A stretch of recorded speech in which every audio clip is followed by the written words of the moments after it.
Hello, ഇന്ന് നമുക്ക് കാവ് വരെ ഒന്ന് പോയാലോ? വൈകിട്ട് ജോലി തീർന്ന് ലാപ്ടോപ്പും പൂട്ടിക്കെട്ടി കുളിച്ചോടിപ്പാഞ്ഞ് കാവിലെത്തിയപ്പോഴേക്കും സന്ധ്യയ്ക്ക് ദീപാരാധന കഴിയാറായിട്ടുണ്ടായിരുന്നു. നേരെ ഇരുട്ടി തുടങ്ങി. നല്ല മഴയുണ്ട്. മഴയായ കാരണമായിരിക്കും ആളുകളൊന്നും തൊഴാനുണ്ടായിരുന്നില്ല. ഇതൊരു ഭദ്രകാളി ക്ഷേത്രമാണ്. ഭദ്രകാളിയായിട്ട് പണ്ട് മുതലേ ഞാൻ ഭയങ്കര കണക്റ്റഡാണ്. എൻ്റെ അമ്മ വീടിൻ്റെ അടുത്തൊരു ഭദ്രകാളി ക്ഷേത്രമുണ്ട്. എൻ്റെ അമ്മൂമ്മയുടെയും അമ്മാവിൻ്റെ എല്ലാം നിശ്വാസത്തിൽ പോലും ആ ദേവിയുടെ പേരുണ്ടായിരുന്നു.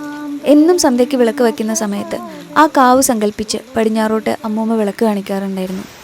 അമ്മൂമ്മയെ നാമം ചെല്ലുന്നതും ആ കർപ്പൂരത്തിൻ്റെയും ഭസ്മക്കുറിയുടെയും എല്ലാം ഗന്ധം എനിക്ക് ഇവിടെ നിൽക്കുമ്പോൾ ഓർമ്മ വരിക. പഴംപുരാണം പറഞ്ഞ് നിൽക്കാതെ എന്ന് നമുക്ക് അകത്തേറിയാലോ?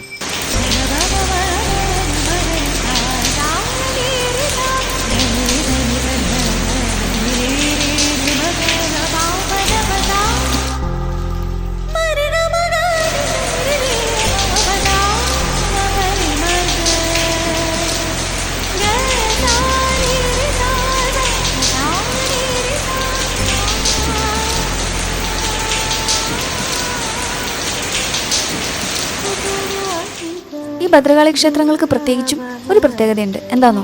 പകലടങ്ങി ഇരുട്ട് വീണ് തുടങ്ങുമ്പോൾ ഈ ക്ഷേത്രത്തിനും പ്രകൃതിക്കും ഭയങ്കരമായൊരു നിഗൂഢഭാവമാണ്. ഇതെൻ്റെ മാത്രം തോന്നലാണെന്നൊന്നും അറിയില്ല കേട്ടോ.